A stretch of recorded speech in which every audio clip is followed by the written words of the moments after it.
Hello mon frère, ma soeur, j'espère que tu vas bien. Je crois également que tu as déjà certainement expérimenté au moins une fois le silence de Dieu, c'est-à-dire de penser que Dieu est absent. L'une des raisons du silence de Dieu est le fait que Dieu voudrait que nous nous rapprochions de lui. Donc chaque fois que Dieu est silencieux, que tu sens son silence, c'est parce qu'il voudrait que tu te rapproches de lui. Je m'explique pourquoi je le dis. Dans la parole de Dieu, on lit à plusieurs reprises comment les disciples demandaient à Jésus, mais pourquoi le parles-tu en parabole? Parce que Jésus parlait à une grande foule, mais il parlait beaucoup en parabole.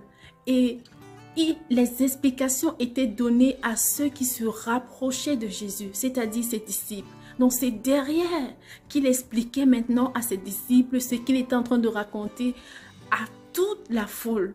Tu vois un peu? Si par exemple là maintenant, alors que tu es en train de m'écouter, le volume devient bas ou alors tu m'écoutes à peine, tu vas aller augmenter le volume, n'est-ce pas? Donc c'est la même chose. Dieu voudrait que nous augmentions le volume dans la méditation de la parole de Dieu, le volume dans les louanges et les adorations, le volume dans la prière, le volume dans tout ce qui nous rapproche de Dieu, l'intimité avec Dieu. Donc quand tu sens le silence de Dieu, parfois il y a des informations qu'on reçoit à moitié, il y a des rêves qu'on ne comprend pas.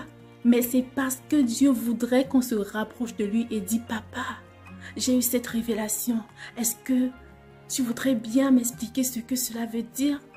Et c'est ainsi en fait, dans la patience, dans le cri, papa, je veux comprendre. Et c'est ainsi que Dieu voit notre soif et il nous apporte plus d'éclairage. Donc c'est très important de comprendre même le silence de Dieu. Même le silence de Dieu, c'est une façon à Dieu de nous parler. C'est une façon à Dieu d'attirer notre attention. Parce qu'on sait que généralement, quand tout va bien là, on a tendance à se relâcher pour attirer notre attention afin que nous restons connectés à la prière, à la méditation de la parole de Dieu. Donc quand tout a l'air de bien aller là, il faut demeurer dans la parole. C'est très important. Donc c'est ce que je voulais partager avec toi et j'espère que cela sera une réponse à une question que tu te posais peut-être. N'hésite pas à la partager et prends soin de toi.